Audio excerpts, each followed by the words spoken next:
اعوذ باللہ من الشیطان الرجیم بسم اللہ الرحمن الرحیم۔ عزیز طلباء و طالبات، آج ہمارے علم بیان کے سلسلے کی یہ تیسری آن لائن کلاس ہے علم بدی کے سلسلے کی، اور امید ہے کہ آپ ان کلاسوں سے مستفید ہو رہے ہوں گے۔ آج کا ہمارا موضوع صنائع معنوی میں سے صنعت مراعات النظیر ہے، تو آئیے شروع کرتے ہیں۔ صنعت مراعات النظیر، جس کو صنعت تناسب، صنعت توفیق اور صنعت ایتلاف بھی کہتے ہیں۔ مراعات کے لفظی معنی ہے رعایت کرنا۔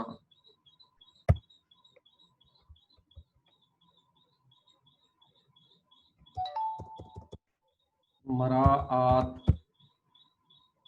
یعنی رعایت کرنا۔ رعایت یہ عربی کا لفظ ہے اور اردو میں ان معنوں میں استعمال نہیں ہوتا۔ اردو میں ہم رعایت کرنا کسی اور معنوں میں استعمال کرتے ہیں، یعنی ڈسکاؤنٹ کرنا، لیکن یہاں مراد ہے لحاظ رکھنا۔ کس چیز کا لحاظ رکھنا؟ مناسبت کا، تعلق کا۔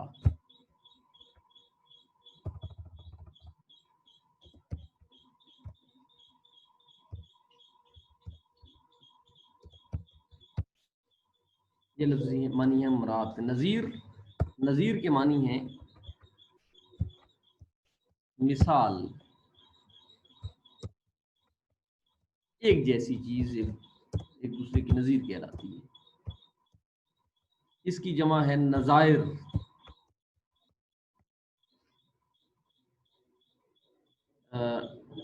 عدالتی ٹرم بھی یہ ہے۔ عدالت میں ایک معاملے میں جب کوئی اعلیٰ عدالت یعنی سپریم کورٹ یا ہائی کورٹ فیصلہ صادر کر دیتی ہے تو باقی اسی طرح کے معاملات کے لیے وہ نظیر بن جاتا ہے، جس کو انگلش میں کہتے ہیں پریسیڈنٹ۔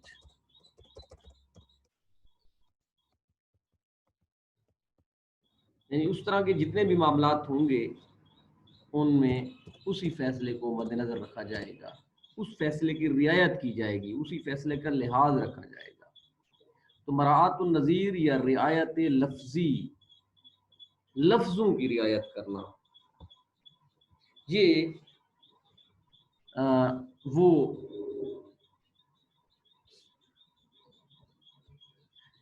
اس سے مراد ہے کلام میں ایسے الفاظ لانا جن کے معنوں میں کوئی مناسبت ہو، کوئی تعلق ہو، لیکن یہ تعلق تقابل کا یا تضاد کا نہ ہو، وہ معنوں میں ایک دوسرے کی ضد نہ ہوں بلکہ ایک جیسے ہوں۔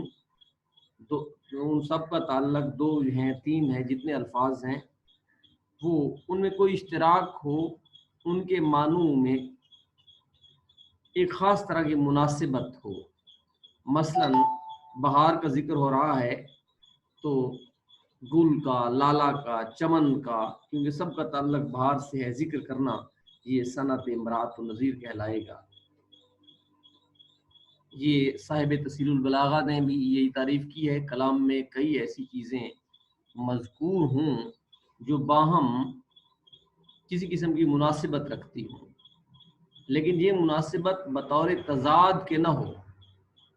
یہ متناسب چیزیں کبھی دو ہوتی ہیں، کبھی دو سے زیادہ ہوتی ہیں۔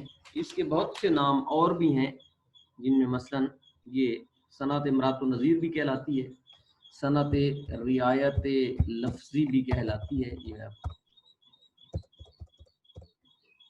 رعایت لفظی اگر اس طرح آ جائے پیپر میں تو آپ کو پتہ چل جائے کہ صنعت تناسب بھی کہلاتی ہے، صنعت توفیق بھی کہلاتی ہے، لیکن یہ نام زیادہ رائج نہیں ہے۔ صنعت تلفیق بھی کہلاتی ہے۔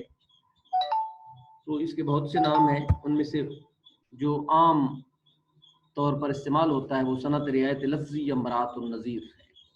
کلام میں ایسے لفظ لانا جن کے معنوں میں کوئی رعایت ہو۔ مثلا میر کا یہ شعر میں نے یہاں نقل کیا ہے